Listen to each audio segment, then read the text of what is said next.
Sri Sharda Devi and her Divine Play, Chapter 22, page 362. Every morning during his walk, Brahmananda visited Holy Mother's residence and called for the mother's nephew, Bhudev, from downstairs. He inquired about the mother's health from Golapma. He did not go upstairs to see the mother for fear of being overwhelmed with emotion. One morning, he stood in the courtyard to pay his respects to the mother. Golapma said, Rakhal, the mother asks why a devotee propitiates Shakti, the Divine Mother, at the beginning of worship. Brahmananda replied, It is because the key to the knowledge of Brahman is in the Divine Mother's custody. There is no way to commune with Brahman unless the Mother graciously unlocks the door. Then he sang this song. O mind, remain immersed in meditation on Shankari's feet. Remain immersed and escape the suffering of life. All these three worlds are unreal. In vain you roam about them. Meditate on the Divine Mother in your heart.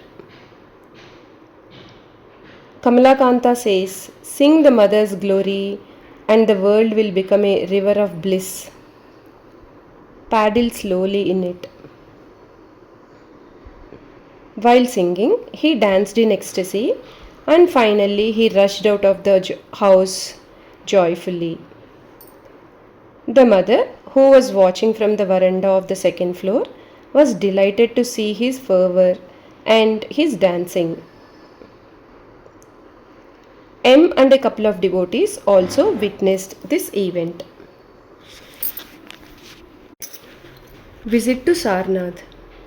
One day, Radhu expressed a desire to see Sarnath, where Buddha preached his first sermon after attaining nirvana. Situated about 7 miles from Varanasi, it is an important holy place of the Buddhist tradition. At that time, Alberta Montagu and her husband George, later the Earl of Sandwich, were staying in a hotel in Varanasi. Alberta was the daughter of Betty Leggett and the niece of Josephine MacLeod. Alberta and her husband visited Holy Mother, who inquired about Alberta's mother and aunt. They offered a phaeton for the mother's visit to Sarnath, but it did not arrive on time. So the mother left with Radhu, Bhudev and others on a hired carriage. When Alberta's phaeton arrived, Swami Brahmananda followed the mother's carriage with 2 attendants and a devotee. Holy Mother toured the holy site and saw the various ruins of ancient monasteries associated with Buddha and his disciples. Holy Mother noticed that several European visitors were also visiting the holy site. Referring to them, the mother remarked, They built all this in a previous birth, and now they have come back again to see what they did centuries ago. They are speechless with wonder, admiring these amazing relics. Before they returned to Varanasi, Brahmananda asked the mother to travel in the phaeton, but she said that the hired carriage was quite comfortable for her.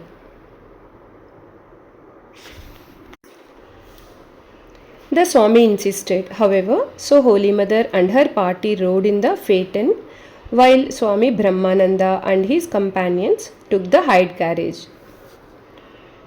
On the road back to Varanasi, the Swami's driver had problems controlling his horse. The horse became agitated while taking a sharp turn after crossing a bridge, and it pulled the carriage down into a shallow ditch. Fortunately, no one was seriously hurt, although they were badly jolted. Brahmananda joyfully remarked, It is fortunate that the mother did not go by this carriage.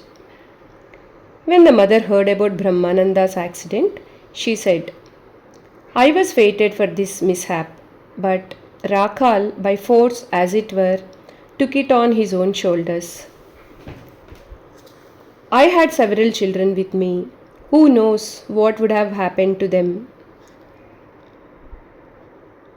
Days in Varanasi.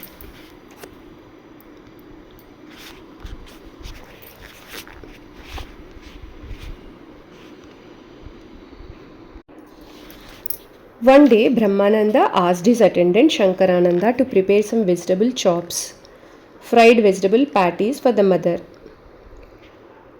Accordingly, Shankarananda went to the market and bought fresh banana flowers and potatoes. He boiled them, added roasted farina and some spices, and shaped them into round patties. After that, he fried the chops, arranged them on a plate, and carried them to the shrine. Holy Mother offered them to the master and ate the prasad during her lunch. The mother and her companions greatly enjoyed the crispy and tasty vegetable chops. When Golapma praised the dish, Brahmananda said to her, Golapma, you think that only women know how to cook? Now you see, our boys know cooking better than you. Jai Ma.